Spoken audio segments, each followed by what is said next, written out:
Hello, it's Carrie Rhoades with Carrie Stamps. I'm here with another scrapbookpal.com video.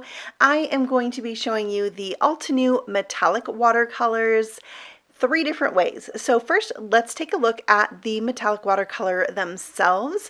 There are 14 colors in this pan set, and it does come with a water brush that has a really nice fine tip, and I'll be using that throughout today's video. When you pull these pans out, you can see the color name on the bottom, and the names of the colors are also on the packaging. But I have learned that swatching them is a good thing to do because then you can see their true color on the paper that you want to use them on. So first I'm swatching them onto some black cardstock, and you can see they really shine and do their thing on black cardstock. This is the best thing about metallic watercolors is how they look on black. So I'll swatch all of those out, just painting a little square on a scrap of cardstock, and then I'll write the names underneath them. That way I can keep this in the packaging with my watercolors, and every time I pull it out I can refer back to it, and it'll make it easy for me to pick out the colors I want for each different project. So here I am finishing up with painting them out and then writing out their names with a white gel pen.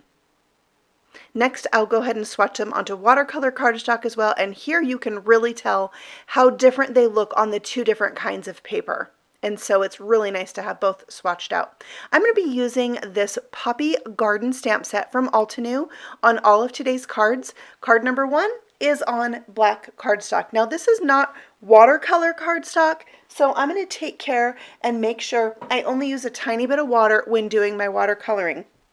I'm also going to be stamping and embossing all of my images today with clear pigment ink and gold embossing powder. If you are new to watercoloring, this is a really good way to start out because the edges of that embossing create a reservoir for your paints to stay within. Also, can you go wrong with gold embossing? I'm pretty sure no. So here I am melting that powder. It's still magical after all these years. I love to watch embossing powder melt. All right, so on this flower right here, I am using the Rhodolite color to paint this flower. I'm trying to start at the base of the flower with more of a concentration of that paint. And then I add a little bit more water to my brush and try to pull that color out towards the edge. To be honest, it is a little bit harder to get that faded out look on black cardstock than it is on watercolor cardstock with traditional watercolors, but you can get that look a little bit. So mostly with metallic watercolor, I find you're just kind of filling in that area with color and it looks great. If you want to practice more, you can get that faded out or blended look as well. All right, for flower number 2, I'm using the Rose Quartz paint color, and I found that this one looks very like rose gold on the paper. Super cool. So I have those 2 different colors there, and I found that they look really good next to each other. I liked them a lot. And then I'll finish that one up, and when I do those little curled up edges of the flower, I try to do really concentrated paint right there so it looks a little bit darker. For the centers of these flowers, I am putting down gold. Now there's 2 golds in this pack. For this card, I am using the gold pearl and then jade on the leaves. And I am loving metallic watercolor on black cardstock. These paints are really nice. So fun just to sit and paint and have that shine as well. I'm bringing in the Halftone stencil once my panel is dry. I will tape my cardstock to the back of it, and then I'm going to use a little Distress Oxide ink and old paper for this one. I tried white, and I felt like it was a little bit too much of a contrast. So that's why I went with the old paper. I really just wanted that subtle look of those dots in the background to add a little bit of interest. I love this style of stencil. Kind of reminds me of comic books. I think they're called Ben-Day dots. So it could be used for a lot of different things, but it looks really cool there, a little subtle. And then I'm going to take some more of that gold pearl and use it to splatter on my card, just around my flowers. If a little gets on the flowers, I'm okay with that. If you wanted to protect your flowers, you could just put down a scrap of paper. And then I'm stamping out a sentiment that says, I have been thinking of you, and that will go with my hello sentiment. This is the Handwritten Hello die set from Altenew. That black one that I die cut is like the thinnest die cut I have ever seen in my whole life, and it's completely fabulous when you layer it onto the second one. Oh my word, look at this. It is so cool. So of course I used this on all my cards. I'm in love with it. And it goes really well with my little sentiment that I stamped out. So we'll stick those together. I used a fine tip glue pen so I could put teeny tiny dots of glue, and it worked really well to stick it together. Now when I adhere my watercolored panel to my card base, you'll notice I have a teeny tiny border all the way around. I love that skinny border. It kind of mirrors the skinny border around the hello. Yeah, so that's where I got the idea for that, and I think it just looks elegant, more polished with that skinny border.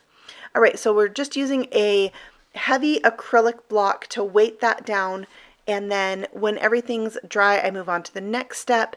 And the final step is adding some black Nuvo drops, something else a little bit shiny in there, and that finishes off card number 1. I am very pleased with it. I love how it turned out. The shine is just unmatchable. All right, for card number 2, and the second way I'm using the metallic watercolors is on Kraft cardstock. So I picked out some other images from the same Poppy Garden stamp set, stamping those in opposite corners of my Kraft cardstock. I'll emboss that with gold just as I've done before, and gold embossing powder is fabulous on Kraft cardstock. If you haven't tried it, love it. All right, so we'll melt that, and creating those really nice lines to watercolor inside of.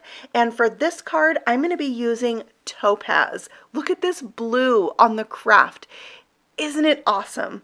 I love it. It's so pretty. I did find it was a little bit easier blending out to a lighter shade or tint of this watercolor as I got to the edge of those petals.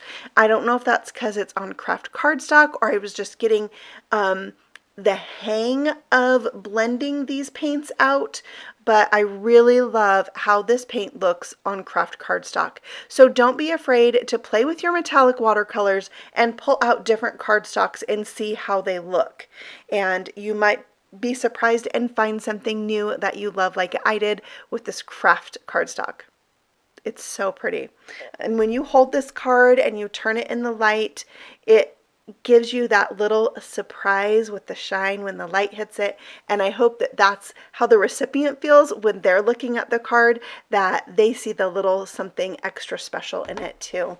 So we're using jade for the leaves, just as I did in the previous card, and the green really pops on this again when you turn the card in the light. I'm also going to add gold to the center of these flowers, and I switched over to the enchanted gold for these flowers on this one. I just want to try out the two different golds. One's a little bit more yellow than the other one, so that's kind of cool that you have the two different golds, because gold is really awesome for splattering. So you could use these paints just for splatter on your different cards.